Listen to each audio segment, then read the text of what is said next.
আসসালামু আলাইকুম ওয়া রাহমাতুল্লাহি ওয়া বারাকাতুহু। প্রিয় দর্শক, আজ রাতেই ভয়াবহ হামলা চালানোর ঘোষণা দিয়েছে ইরানে আমেরিকার প্রেসিডেন্ট ডোনাল্ড ট্রাম্প, যেটা ইতিহাসে খুবই বিরল এবং এ যাবৎকালে যতগুলি হামলা চালিয়েছে ইরানে তার চাইতে আরো অনেক অনেক বেশি জঘন্য ভয়াবহ হামলা।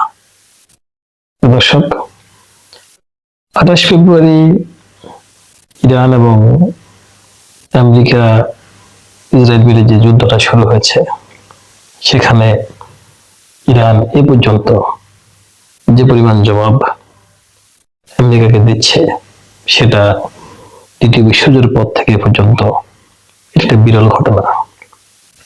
ইরানের এই পাল্টা জবাবের আঘাতে মধ্যপ্রাচ্যের প্রায় 27টি আমেরিকান ঘাঁটি ভেঙে তছনছ। চুরমার করে দিয়েছে ইরানের মিসাইলগুলি সেই মার্কিন ঘাঁটিগুলো। শুধু এখানেই ক্ষান্ত হয়নি ইরান, মধ্যপ্রাচ্যের সৌদি আরব, কাতার, কুয়েত, ওমান, বাহরাইন, জর্ডান সহ যে সমস্ত রাষ্ট্রে আমেরিকা এবং দখলদার সংশ্লিষ্ট কোনো ব্যবসায়িক বা বাণিজ্যিক প্রতিষ্ঠান আছে, ইরান সেগুলোকে কিন্তু টার্গেট করে হিট করেছে। দর্শক, ইরান এই যুদ্ধে যে পারফরমেন্স দেখিয়েছে, সেখানে আমরা দেখতে পাই মূলত একটা হরিণকে নিয়ে যখন দুটো বাঘ পিছু ধাওয়া করে এবং হরিণ যদি তার বুদ্ধি দিয়ে তাদেরকে নাস্তানাবুদ করে দেয়, তাহলে বলুন জয় কার হবে। ঠিক ইরানের সাথে আমেরিকা এবং দখলদার রাষ্ট্রটির সেই সেম খেলা চলছে। বিশ্বের সবচেয়ে ক্ষমতাধর সুপার পাওয়ার আমেরিকা এবং তাদের দোসর যে দখলদার রাষ্ট্রটি মধ্যপ্রাচ্যের বিস্ফোরা নামে পরিচিত, আমি সে রাষ্ট্রের নাম মুখে দিচ্ছি না, কারণ সে রাষ্ট্রের নাম মুখে আনলেই আপনাদের সামনে বলা জরুরি কথাগুলো আমাদের দর্শকদের সামনে পৌঁছায় না। দর্শক, আপনারা জানেন যে এর আগে 12 দিনের যুদ্ধে দখলদার রাষ্ট্রটির কি অবস্থা করেছিল একটার পর একটা মিসাইল ছুড়ে। কিন্তু এবার খামেনিকে হত্যার ঠিক পূর্ব মুহূর্তে, জাস্ট কয়েক ঘন্টা পূর্বে খামেনি একটা বক্তব্য দিয়েছিলেন। সে বক্তব্যে খামেনি বলেছেন এই কথা যে যুদ্ধ শুরু করেছে তারা, এবার যুদ্ধ শেষ করব আমরা, এর মাঝে আর কোনো কথা হবে না। খামেনির সেই বক্তব্য অক্ষর অক্ষরে পালন করে চলছে ইরানের বিপ্লবী রিভলিউশনারি গার্ড আইআরজিসি। প্রতিপক্ষ অবশ্যই সবচেয়ে ক্ষমতাধর এবং বিশ্বের সবচেয়ে বড় সুপার পাওয়ার, এটা সবাই জানে, কিন্তু সেটা জেনেও ইরান যে পিছপা হচ্ছে না, তারা যে তাদের জীবন বাজি রেখে লড়ে যাচ্ছে, এরকম ইতিহাস পৃথিবীতে খুবই বিরল। দর্শক, আজকে ইরানের যে অবস্থা, সেটা আমাদের সামনে একটু ব্রিফিংস দিই। আপনারা জানেন যে রমজান মাস চলছে, ইরানের সেনাবাহিনী এবং ইরানের বিপ্লবী রিভলিউশনারি গার্ডের সদস্যরা তারা যে যেখানে পাচ্ছে সেখানেই সেহরি এবং ইফতার করে আবার যুদ্ধের ময়দানে নেমে পড়ছে। তারা সর্বোচ্চ চেষ্টা করছে তাদের দেশের নাগরিকদের রক্ষা করতে এবং পাশাপাশি তারা সমান দলে জবাব দিয়ে চলছে দখলদার বাহিনী এবং তাদের দোসর আমেরিকাকে। পর্যন্ত ইরান তাদের যে 35টা প্রদেশের মধ্যে প্রায় 26 থেকে 28টা প্রদেশে দখলদার বাহিনীদের একযোগে যৌথ হামলা করেছে। হামলার পর হামলা, একটা দিনও কিন্তু হামলা থেকে বিরত নেই। দর্শক, ইরানে এই পর্যন্ত প্রায় 1700-এর উপরে মানুষ মারা গেছেন। আসলে আমরা এদেরকে শহীদই বলা উচিত, তারা শহীদ হয়েছেন। প্রথম দিনই খামেনি সহ প্রায় 50 জন অধিক শহীদ হয়েছেন। তারা টার্গেট করেছিল দখলদাররা এবং আমেরিকা, তাদের যে প্ল্যান ছিল, তারা মনে করেছে প্রথম দিনের এই সাহসী আঘাতে ইরান হয়তো বা দমে যাবে, তারা সারেন্ডার করবে। কারণ একসাথে প্রথম দিনে এতগুলো লোককে মারার পর ইরানের প্রায় 17 থেকে 18টি প্রদেশে তারা একসাথে হিট করে। এই পর্যন্ত ইরানের প্রায় 3600 বা তারও বেশি টার্গেট করে ওই সমস্ত টার্গেটের জায়গায় আমেরিকা এবং তাদের দখলদার বাহিনী বিমান হামলা চালিয়েছে। ইরানের এমন কোন সরকারি স্থাপনা, বড় ধরনের কোন স্থাপনা নেই যেখানে বোমা বর্ষণ হয়নি। সেনাবাহিনী সদর দপ্তর থেকে শুরু করে পরমাণু গবেষণা কেন্দ্র এবং ইরানের মিসাইল কমান্ড কেন্দ্রগুলোকে তারা স্যাটেলাইট ইমেজের মাধ্যমে টার্গেট করে করে হিট করছে। দর্শক, এরপরও ইরান মাথা নত করছে না। প্রতিদিনই যে পরিমাণ বিমান হামলা হচ্ছে, বিমানের মাধ্যমে মিসাইল হামলা হচ্ছে, সেটা অকল্পনীয়। ইরান আল্লাহর দিকে তাকিয়ে ধৈর্য ধারণ করে তারা মাঠে লড়াই করে চলছে। প্রেসিডেন্ট মাসুদ পেজেশকিয়ান স্পষ্ট সাপ জানিয়ে দিয়েছেন যে আলোচনার টেবিল থেকে মার্কিনীরা যখন আমাদেরকে হামলা করেছে, আমরা আলোচনার টেবিলে যাব না। দর্শক, মধ্যপ্রাচ্যের বিভিন্ন দেশে আমেরিকার সবচেয়ে মহামূল্যবান সামরিক রাডার স্থাপন করা হয়েছে বাহরাইনে, কাতারে, এবং আপনারা জানেন যে জাস্ট গতকালকে জড়ানো একটা রাডারের খবর পাওয়া গেছে। সবগুলি রাডারের মধ্যেই ইরানি ড্রোন এবং মিসাইল হামলা করে চুরমার করে দিয়েছে। বর্তমানে আমেরিকার চোখ মধ্যপ্রাচ্যের জন্য অন্ধ। সম্ভবত আমেরিকা পশ্চিমা কোনো দেশের রাডার ইউজ করে বা স্যাটেলাইট ইউজ করে ইরানের এই স্থাপনাগুলির এবং ইরানের মিসাইল কমান্ড কেন্দ্রগুলির তারা সচিত্র এবং যাবতীয় তথ্য নিয়ে সেখানে তারা হামলা করেছে। ইরানের একটা গোপন সূত্রে জানা যায় যে মধ্যপ্রাচ্যের এমন কোনো দেশ নাই যে রাডারগুলি আমেরিকা বা দখলদার দেশ ব্যবহার করে ইরান এখন আগের মতো হামলা চালাবে। এর কারণ ইরান মধ্যপ্রাচ্যের আমেরিকার ঘাঁটিগুলির এবং বিভিন্ন স্থাপনাগুলি চুরমার করে দিয়েছে। ইরানের কাছে রয়েছে বিভিন্ন প্রজাতির বিভিন্ন ভেরিয়েন্টের মিসাইল। ইরান প্রতিদিন নতুন ভেরিয়েন্টের মিসাইল তারা ছুটছে দখলদার রাষ্ট্রের দিকে এবং আমেরিকার বিভিন্ন টার্গেটে। সেই মিসাইলগুলি খুব কমই ইন্টারসেপ্ট করা যাচ্ছে দখলদার রাষ্ট্র এবং আমেরিকা আকাশ প্রতিরক্ষা, প্যাট্রিয়ট এবং থার্ড আয়রন ডোম ইত্যাদির মাধ্যমে।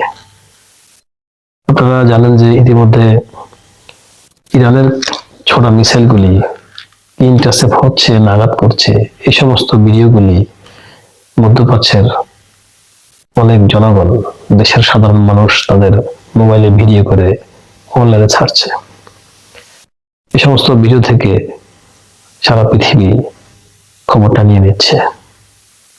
ইতিমধ্যে আপনারা আরো শুনেছেন দখলদার রাষ্ট্র এবং আমেরিকা তাদের বিভিন্ন ঘাঁটি এবং দখলদার রাষ্ট্রে আন্তর্জাতিক সাংবাদিকগুলা তাদের নিউজ কালেক্ট করার জন্য তারা বিভিন্ন ধরনের নিষেধাজ্ঞা আরোপ করেছে। তার পারমিশন ছাড়া কোনো সংবাদ কর্মী সেখানে যেতে পারবে না বা তাদের পারমিশন ছাড়া কোনো ছবি বা ভিডিও করতে পারবে না এবং সেটা আপলোড দিতে পারবে না বা প্রচার করতে পারবে না। একই সাথে তারা নিজ দেশের জনগণের জন্য কিন্তু এই আইনটা বলবৎ করেছে যে কোনো পাবলিক যদি এই ধরনের ভিডিও রেকর্ড করে জনসম্মুখে ছাড়া তাহলে তাকে অবশ্যই শাস্তির আওতায় আনা হবে। অর্থাৎ এর মানে কি দাঁড়ায়, যে ইরানের আক্রমণগুলি যাতে মানুষ ধারণ করতে না পারে, ভিডিও করতে না পারে। ইতিমধ্যে আমরা দেখেছি বাহরাইনেও যে বড় ম্যাসিভ আকার আক্রমণ করেছে ইরান, সেই ম্যাসিভ আক্রমণের পরিপ্রেক্ষিতে বাহরাইনে থাকা জনগণ কিন্তু সে আক্রমণের পক্ষে ছিল। দেখুন তাদের দেশে আক্রমণ হচ্ছে, এরপরও কিন্তু তারা দেশের পক্ষে না থেকে ইরানের পক্ষে এবং ইরানের আক্রমণের পক্ষে তারা আনন্দ উল্লাস করছে। তারা নারায় থাকবে আল্লাহ বলে স্লোগান দিচ্ছে। দর্শক, এখান থেকে কিন্তু একটা বিষয় স্পষ্ট যে মানুষ এই দখলদারদের অত্যাচার অতিষ্ঠ। শুধুমাত্র মধ্যপ্রাচ্য সহ অনেকগুলি দেশের পদলেহনকারী যে সরকারগুলি বসে আছে, তাহলে তাদের ক্ষমতার লোভে, ক্ষমতা দীর্ঘায়িত করার লোভে তাদের পদলেখন করে চলছে, জনগণ কিন্তু তাদের সম্পূর্ণ বিপক্ষে। কারণ ইরানের মিসাইলগুলো যে সমস্ত দেশে পড়ছে, সে সমস্ত দেশের মানুষের মনে একটা আনন্দের উল্লাস ভাব পরিলক্ষিত হচ্ছে। ইতিমধ্যে জনগণের মোবাইল থেকেও কিন্তু কোনো ভিডিও তেমন একটা পাওয়া যাচ্ছে না বা ছড়ানো হচ্ছে না। প্রথম যেভাবে শুরু হয়েছিল ভিডিও করা, এই ছবিগুলো যখন সামাজিক মাধ্যমে, যোগাযোগ মাধ্যমে যখন ছড়িয়ে যাচ্ছে সারা পৃথিবীব্যাপী, তখন আমেরিকা এবং দখলদার রাষ্ট্রের মুখটা কোথায় যাচ্ছে? তারা দেখছে মানুষ যে ইরানের আক্রমণে তাদের অবস্থা যায় যায় বসা। এই জন্যই মূলত তারা দখলদার রাষ্ট্রগুলোর সরকার প্রধানকে যেভাবে হোক প্রেশার দিয়ে বা বিভিন্ন রকমের সিস্টেমে ফেলে তাদের জনগণ যাতে এই ভিডিও থেকে বিরত থাকে, সেই বিষয়টা নিশ্চিত করেছেন। দর্শক, 4 ফেব্রুয়ারি থেকে আজ পর্যন্ত আমেরিকা যে পরিমাণ মার খাচ্ছে, আমেরিকা আক্রমণ করছে, এটা ঠিক আছে, কারণ আমেরিকা সুপার বসে আক্রমণ করবেই, সে তো আর বসে থাকবে না। এটা ইরানও জানে, সারা পৃথিবীর মানুষও জানে। কিন্তু আক্রমণের বিপরীতে ইরান যে জবাবগুলো দিচ্ছে, ইরানের একটা ড্রোন কিন্তু ইন্টারসেপ্ট করা আমেরিকার এবং দখলদারের জন্য বিশাল একটা ক্ষতির, লোকসানের বিষয় হয়ে দাঁড়িয়েছে। ইরানের প্রতিটা ড্রোনের দাম কিন্তু অনেক সস্তা, আপনারা বিভিন্ন মাধ্যমে শুনেছেন। সেই সস্তা ড্রোন দিয়ে তারা দখলদার এবং আমেরিকার বড় বড় স্থাপনা আঘাত খাচ্ছে। গতকাল জর্ডানের যে রাডারটি ধ্বংস করেছে ড্রোনের আঘাতে, সেই ড্রোনটির দাম ছিল মাত্র $35,000, আর যে রাডারটি ধ্বংস হয়েছে সেটার দাম ছিল প্রায় $300 মিলিয়ন উপরে, প্রায় কাছাকাছি।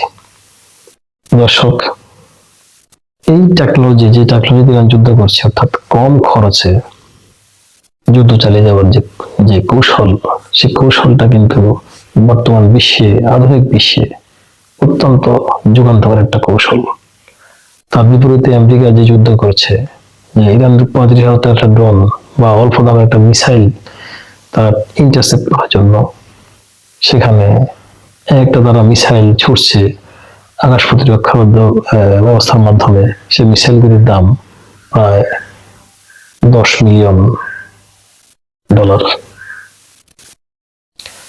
35 মিলিয়নের বিপরীতে যদি $10 মিলিয়ন হয়ে থাকে, তাহলে দেখুন আমেরিকা এবং দখলদার রাষ্ট্রের অবস্থা কোথায়।